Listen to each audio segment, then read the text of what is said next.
Good morning, ladies and gentlemen. This is an exclusive patron video. I have been doing a lot of green woodwork and outdoor woodwork recently, and I know there's a lot of enthusiasm for that in the community, but I'm sure there are some people who are thinking, yeah, I'm not going to do that whole green woodwork thing. I hope Rex doesn't drift too far into that and leave the roots of this channel behind. And I'm not going to. And I wanted to come to you today and do something a little more in line with what we've been doing for the past 4 years. A couple cool things happened to me recently. I took a trip up to my parents' farm in Connecticut, and while I was there, I found this great vintage Carpenter's chest, which is at least 80 to 90 years old, judging by the hardware and some other details. And my folks have a farm, and so they have a barn, and if you have a barn that doesn't have animals in it, you know that it rapidly just fills up with stuff. So it was kind of hilarious. I pulled this out of the barn and I said to my parents, hey, can I have this? And they looked at it and they said, is that ours? They genuinely had no idea they had it. It was there when they bought the place in 1987 and had just been there empty the entire time. So I thought this would be a great thing for me to have in the shop, and we'll talk more about it in just a minute. Then another great thing happened, which is my folks' next door neighbor, his name is Mike, he's a very cool guy, does high-end moving, and he recently moved the estate of a fine woodworker who is sadly deceased. And a lot of this guy's children and grandchildren, they weren't interested in his tools. A lot of them were going to get thrown in the dumpster. And because Mike is a cool guy and because he knows me, he said, hey, let me rescue the good-looking stuff here. So we filled a couple of cardboard boxes full of old tools and brought them over to my parents, and I was able to pick them up. So this chest was empty when I found it, but now it is full up with cool old tools. And I thought a great thing for us to do today would just be a good old-fashioned tool haul video. All sorts of interesting, unusual things in here. We can talk about them, make plans for how we're going to use them, how they could appear in future projects and videos. I think it's just going to be a lot of fun. And let's make this as much like a normal video as possible. Roll the intro.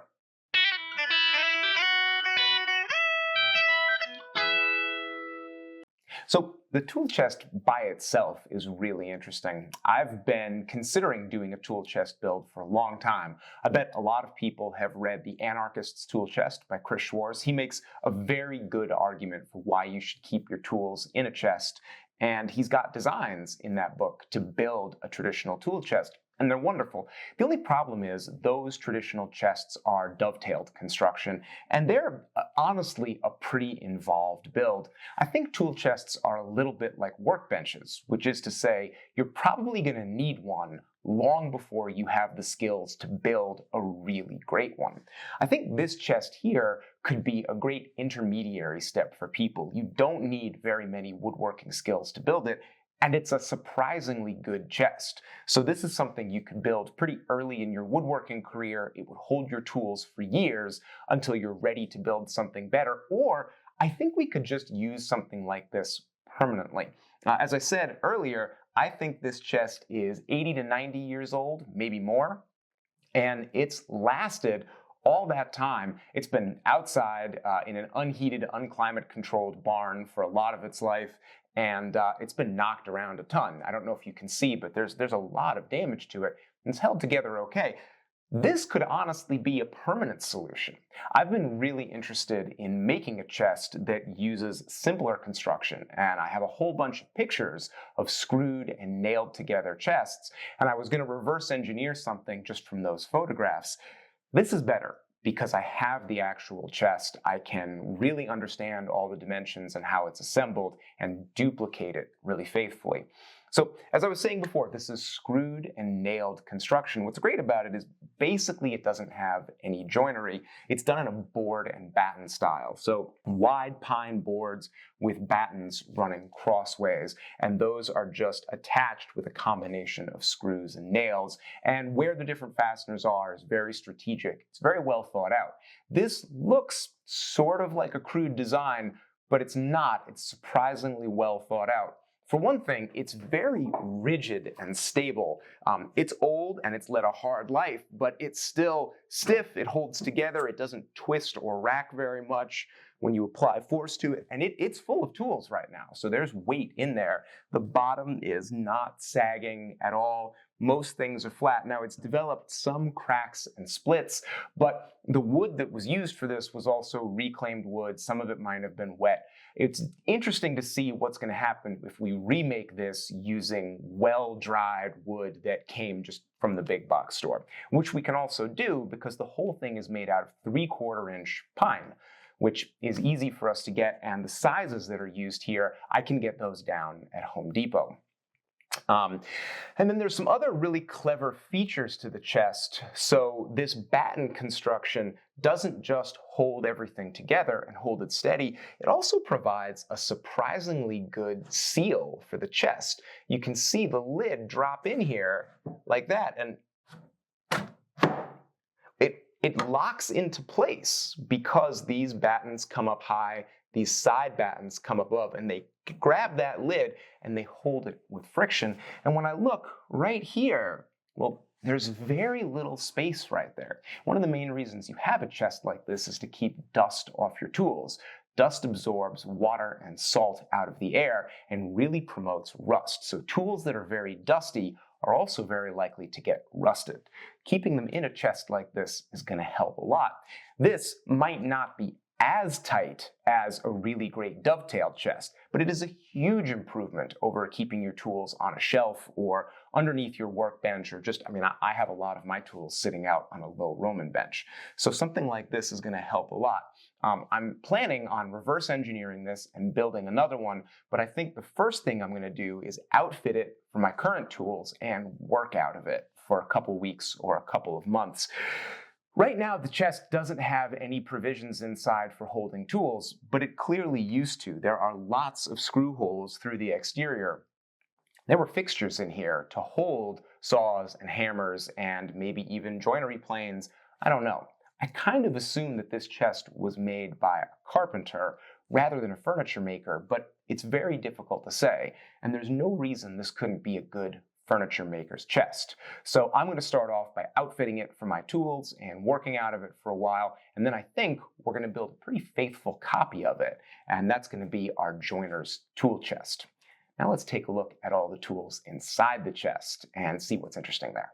Now, let's get inside this chest and talk about all the great tools that are in here. Right on top, there's a cardboard box filled with small stuff. I'm going to talk about that first.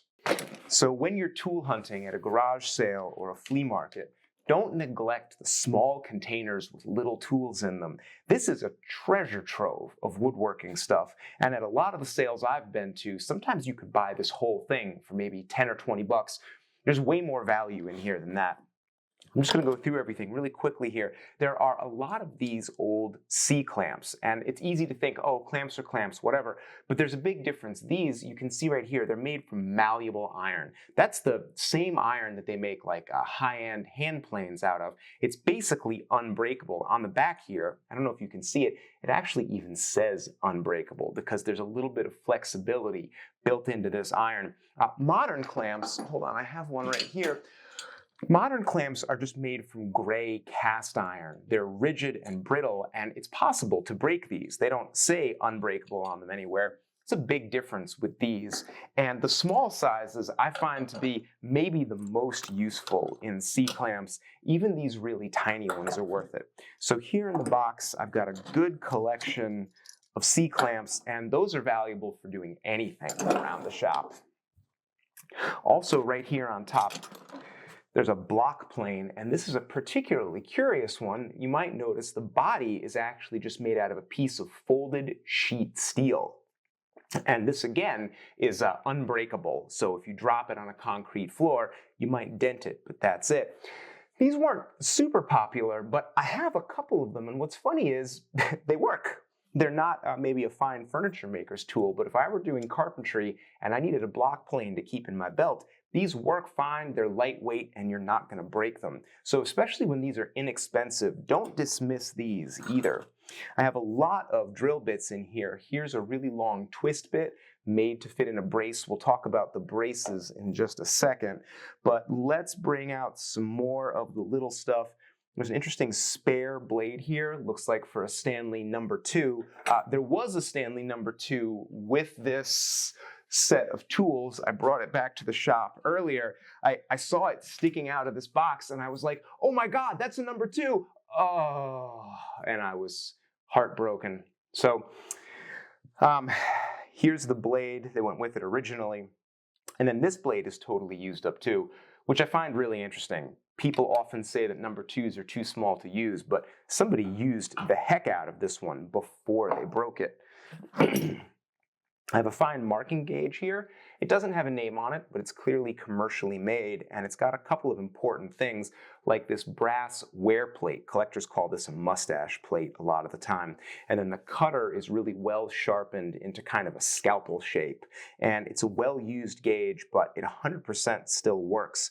And I'm just gonna throw this right in my toolkit and start using it immediately. I've got a small spoke shave here. This is a Stanley number 64. This is a good one because it's very compact. A lot of these are sort of Carpenter's tools. This would have been another really great thing to put in a traveling tool case. It's a lot smaller and lighter than the 51 or the 151 that I usually use, and I imagine it still does good work. I'll sharpen it up and we'll find out. Now, on the subject of drill bits, here's a great little curiosity. This is called, I just set off my car alarm. Here's a tip: don't lean against your keys when you're working at your workbench. This is called the centering bit, and this is what a lot of bits looked like before the modern auger bit was invented. This is a really old style bit. I don't even know if I have a brace that'll fit it, but I didn't own any centering bits until now. And then these are tack drivers here. You can put little furniture tacks in here, and it's kind of like a plunger arrangement. So you put a tack in, and then you stick it into the wood that way, and there's 2 in 2 different sizes. So if you needed to put tacks in, this is a way that you can get that done. I don't know if these are made anymore, but I'm pretty sure they work well. I've got a couple of gouges here. Here's a nice little V gouge for carving. I basically haven't done any of that, but here's a good reason to get into it. And then here's a nice out-candle gouge. It's a Buck Brothers gouge, very high quality. That's good stuff and is gonna go right into my collection. I always take a look for pliers and stuff like that. You can often buy this stuff very cheaply, and I always need an extra set of pliers here and there. So it's another thing not to dismiss, even if you're on the lookout for woodworking tools.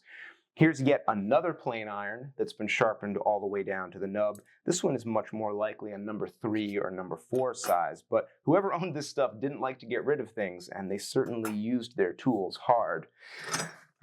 On the subject of drills, we have a few more good pieces here. Here's a tapered reamer. Might be useful for chair making, although it's a little bit short for that. It does fit in a standard brace, so this is good. This would be an expensive part if you wanted to buy it new. And then there's a couple of these expansive bits.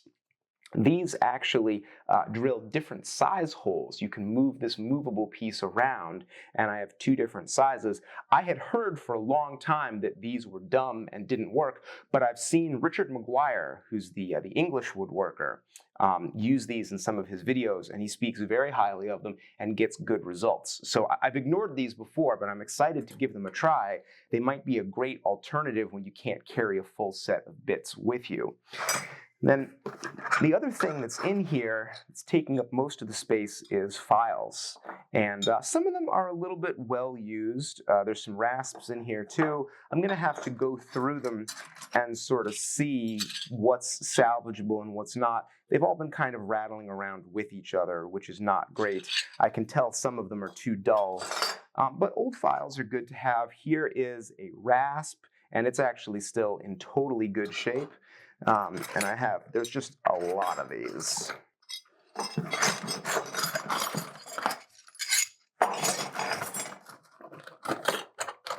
Some of these triangular ones are great for saw sharpening. Drill bit. Little gouge. Another great thing to keep an eye out for is handles.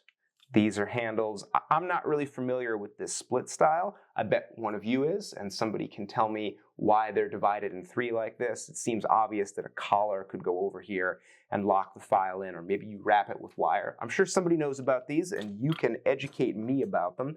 I'd be delighted to know that. Here are some more standard file or saw handles. These are usually cheap. They're a couple of bucks and they save you time.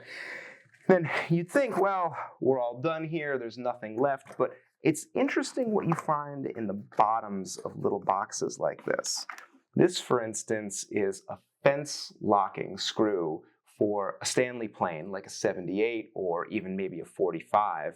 These can be really hard to find, and if you find them sitting around, well, Stanley used proprietary thread pitches, so you need the correct Stanley part.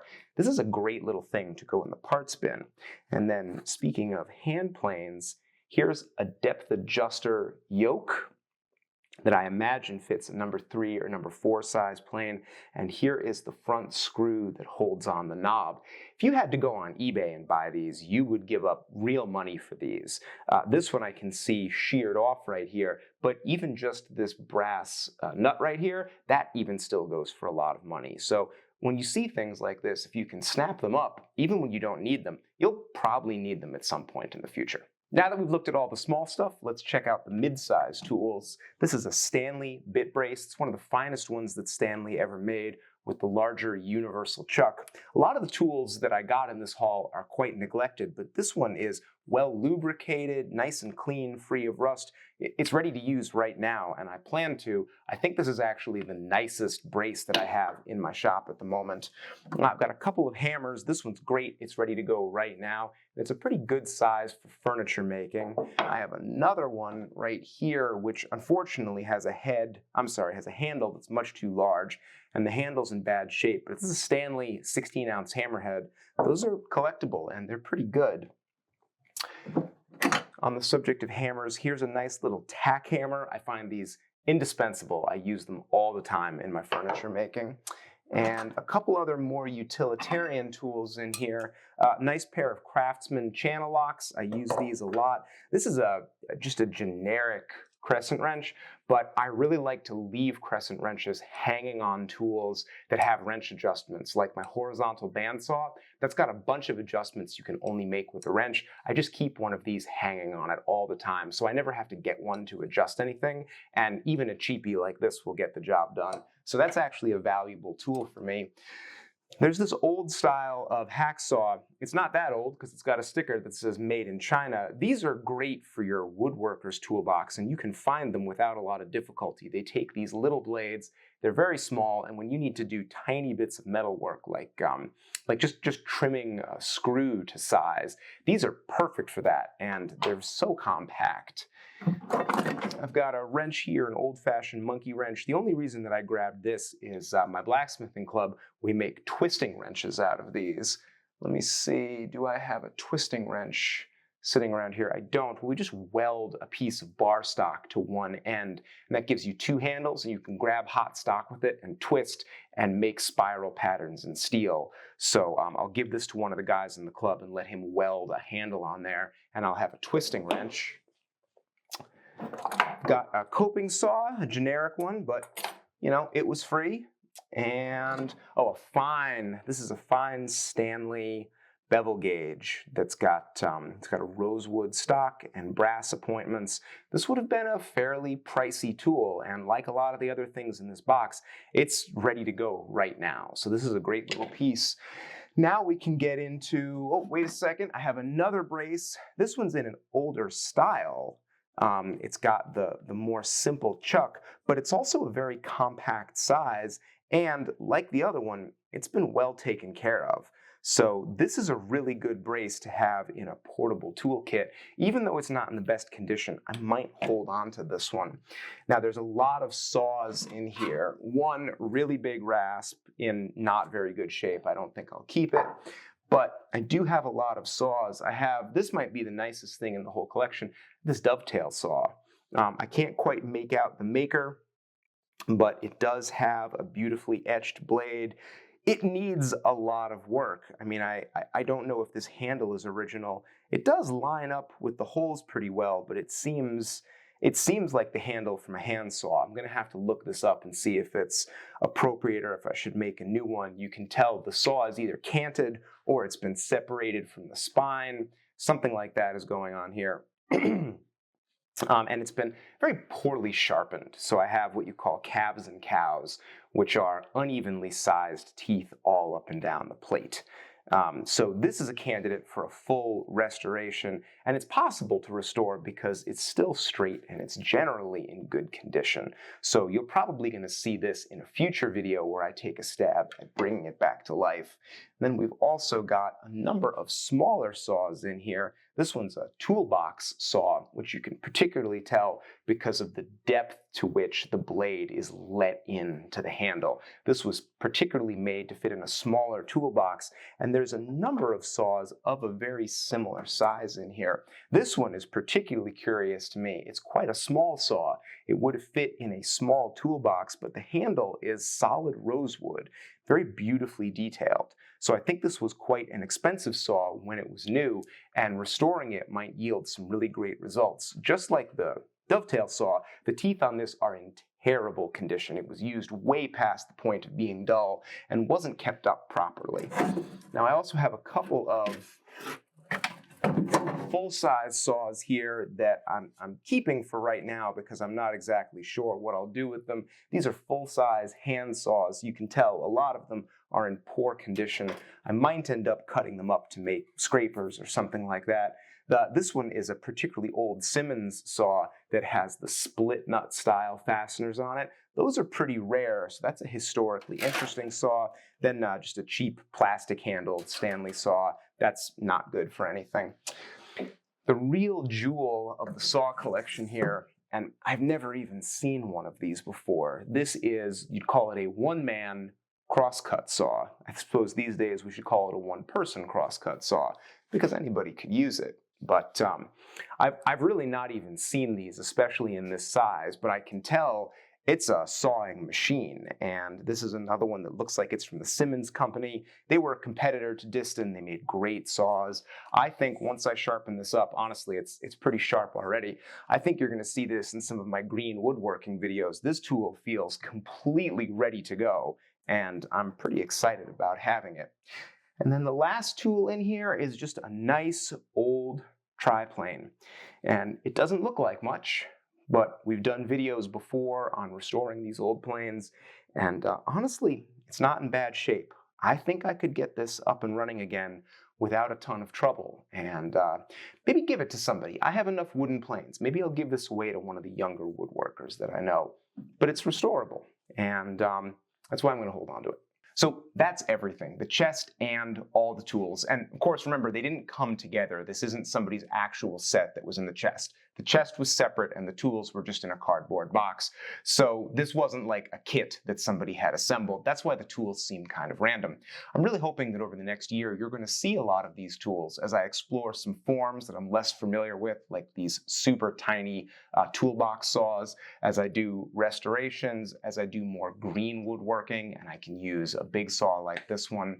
And the really exciting thing is just the toolbox itself, because it's stood the test of time. It's still completely sturdy and usable. I'm going to convert it and start using it right away. And then hopefully in the future, we can build a copy of this box to be our Woodwork for Humans tool chest. I think that's going to be a great project, and I hope to bring that to you maybe this fall. I'm going to be working on it in the background, and I'll bring you some updates when I can. Anyway, I hope this video was fun for you. Sometimes it's good to just live vicariously through somebody else when they've picked up some tools. I've got my work cut out for me with these, but I'll keep you up to date on my progress. Thanks a lot for watching.